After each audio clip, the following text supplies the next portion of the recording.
దాదాపు మాకు ఆల్రెడీ మేము పవర్ పర్చేస్ బిల్లు కూడా మేము పే చేయాలి. మాకు మెటీరియల్ కూడా పేమెంట్స్ కానీ మిగతా పేమెంట్స్ కానీ మాకు ప్రాబ్లం అవుతుంది కాబట్టి మా ఏరియాస్ ఉన్న సర్వీసులన్నీ కొన్ని రీకనెక్షన్ డిస్కనెక్షన్ చేస్తూ ఉన్నాం. దానిలో భాగంగానే మున్సిపల్ ఆఫీస్ కూడా అడిగాం, రిక్వెస్ట్ చేసాం. వాళ్ళు కూడా మాకు అమౌంట్ రాలేదు కాబట్టి డిస్కనెక్షన్ చేసాం. చేసిన వెంటనే మున్సిపల్ కమిషనర్ లైన్లోకి వచ్చేసి పేమెంట్ చేస్తామని ఒప్పుకున్నారు. వెంటనే మేము రీకనెక్షన్ కూడా ఇచ్చాం.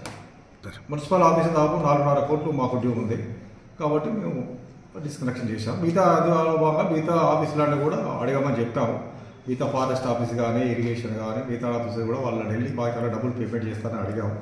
వాళ్ళు రిక్వెస్ట్ వాళ్ళ రెస్పాన్స్ని బట్టి వీ విల్ టేక్. ఎందుకంటే మార్చిలో ఫండింగ్ వస్తూ ఉంటుంది. ఇప్పటి నుంచి వెళ్ళి చేస్తే మాకు కావాల్సిన డ్యూ లాస్ట్ 1-2 ఇయర్స్ నుంచి వెళ్ళి ఆ పేమెంట్ అట్లే డ్యూ అయిపోయి అక్యుములేట్ అయిపోతున్నాయి కాబట్టి మేము మా మెయింటెనెన్స్ కూడా కొనడానికి కానీ మా మెటీరియల్ మేనేజ్మెంట్ కూడా చాలా కష్టమవుతుంది కాబట్టి మేము డిస్కనెక్షన్ అనేది ఫైనల్ రిసార్ట్గా రిక్వెస్ట్ చేసుకుంటూ డిస్కనెక్షన్ కూడా చేయాల్సిన పరిస్థితి ఏర్పడుతుంది.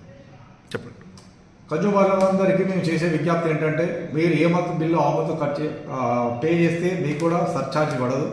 ఒకవేళ మీరు పే చేయకపోతే ఎవ్రీ మంత్ 2 రూపీస్ చొప్పున మీకు సర్ఛార్జ్ పడుతుంది. అవన్నీ అమౌంట్ అంతా అక్యుములేట్ అయిపోతాయి కాబట్టి మీకు అది రెడ్యూస్ చేసేది కూడా పరిస్థితి ఉంటుంది. కాబట్టి మీరందరూ దయచేసి రెగ్యులర్గా పేమెంట్ చేసి మా సంస్థ కూడా మేము చేయవలసిన పేమెంట్లు కూడా చేస్తే సక్రమంగా కరెంట్ ఇవ్వగలము. కావాల్సిన మెటీరియల్ కూడా మేము కొనుక్కోగలము. మా కాంట్రాక్టర్లు కూడా మాకు వర్క్ చేసిన వాళ్ళకు కూడా సకాలంలో బిల్లులు చెల్లించి మనకు మంచి నాణ్యమైన సరఫరా రైతులకు కానీ తర్వాత కన్జ్యూమర్లందరికీ చేస్తామని నేను అందరికీ విజ్ఞప్తి చేస్తున్నాను.